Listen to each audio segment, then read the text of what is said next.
like this right here, man. This is good. One Piece chapter 1024. So first and foremost, I like how Oda opens it up and it has the Supreme King Haki being stated, and people are thinking that Usopp had it, and like Usopp is like, yeah, I'm taking down 2 of the Toby Roppo. You should join me. Don't fight against me. Just go ahead and join me. And it's like, oh, okay. At first, I almost fell for it. And I was like, wait a second. Like, Usopp ain't got no Supreme King Haki. And then that's when we find out it's really Big Mom's Haki. On the other side of the floor, the ripples of it are just knocking out the soldiers, which that kind of speaks volumes to the fact that like all the rest of them are kind of getting knocked over and the Straw Hat's kind of there. But then also you got Tama there, and like Tama has been falling over. So, you know, you just take that how it is. However, as Nami begins to start communicating with Frankie, Frankie's like, hey, you know, no news is good news. And the fact that we don't hear anything means that we can assume that Shinobu and Momo are okay. So don't worry about it. And we get the revelation from Sanji where Frankie's like, hey, like Sanji and Zoro, they're fighting down at the Performance Center. Don't let them get down to the bottom level, because we need to give Zoro and Sanji the opportunity to level things out themselves. But elsewhere, the flames that came from Black Maria's attack, but elsewhere on the 3rd floor, the flames are just eating up everything in its path. And you got Brooks kind of cracking the jokes like, hey, you know, I guess I should feel hot right now.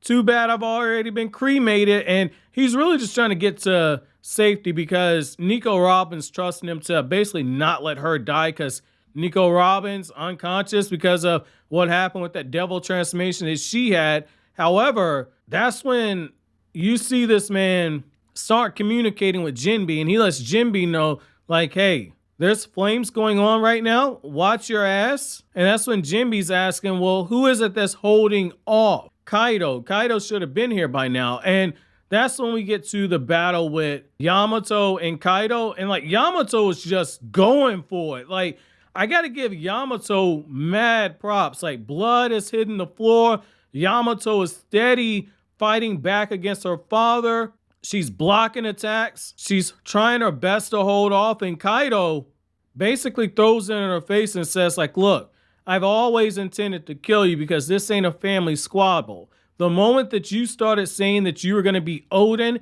and you were going to admire him, you are basically good as dead to me. This ain't a game anymore. And Yamato has a pretty decent line where Yamato says, well, is it a crime to admire somebody? Because I love Oden. I look up to him. And I can kind of understand where Oda's going with this. Like, as a father, you would kind of be hurt that your child admires somebody else other than you as a father. I get that. But I like how the next thing that we see is that we have the flashback and we're told that the Ogre Princess, Yamato, has been running wild for a week.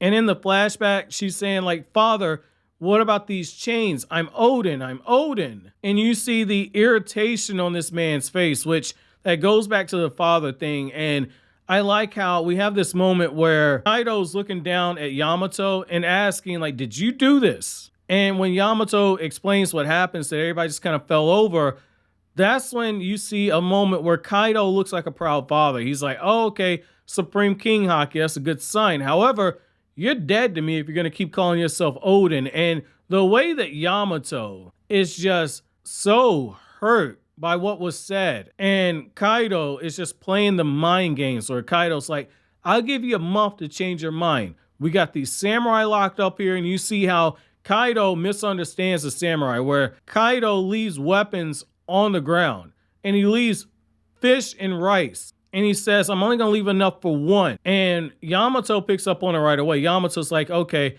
I'm the child of Kaidou. These people hate me. They'll kill me. Why are you doing this to me, father? And that's when Kaidou looks over and says, I thought you were Oden. Why are you worried? And Yamato comes to grips with the fact that it's the child of Kaidou. These samurai have every right to hate her. And when one of them grabs the sword, she's thinking they're going to kill me. But they all throw the swords down and they give the food to Yamato. And they all say samurai don't feel any type of hunger. And what I like about that right there is that it's one of those situations where we've seen that before, like the samurai code and all that. But the other thing too is like we've seen how the protection of those children is something that gets taken very seriously. And it's something that you got to respect. Like they understand that this child is going to starve to death if they don't give her the food. And so they're giving her the opportunity to get her strength up, and she eats all the food. And it's just one of those things where she's going to have to try and wait it out as long as she can. And the samurai that gives her the food, it looks like the same samurai. And I might be mistaken, but it looks like the same samurai that was being referenced earlier, that was supposed to be seemingly somebody that was Zoro's descendant. But they get this moment where Yamato has Oden's journal, and they begin reading the journal and helping her out because she can't make out some of the words because of how young she is. But once they finally finish the journal over the next 10 days, when Yamato has been sleeping and talking in her sleep, she says that when the fight comes, I'll be fighting on the side of Wano. And those samurai all say, we're not going to wait 20 years. That's too long. And when Yamato tries telling him, if you go out there, my father would kill you, you just see that pride as a samurai where they're saying, I'd rather die now than to waste a death in here. I'm going to go out the way I want to go out. I'm not going to go out the way that Kaidou is giving me the option to. And so I like that you see that big balls moment. And I like how Oda uses as a way to transition over to the ending double page spread where you have Yamato and she's saying, you stole away my freedom. You stole Wano's freedom. Why did you do this? And Kaidou says that you're being naive. Life isn't about simple questions or simple answers. And you see it's a clashing of wills. It's a clashing of destinies. It's a clashing between the one who wants to do the imposing and the one that seeks the freedom, the oppressor versus the one that's running away for freedom or running towards freedom.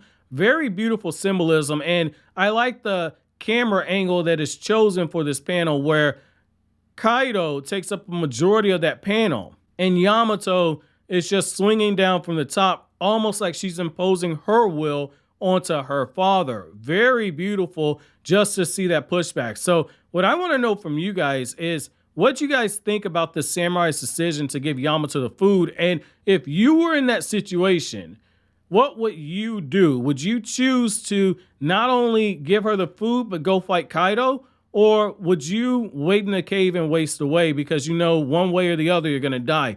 Let me know down in the comment section below. So always, guys, like anything I had to say, don't forget to comment, rate, subscribe, and share. Thank you so much for watching to the end. Have an awesome day, guys.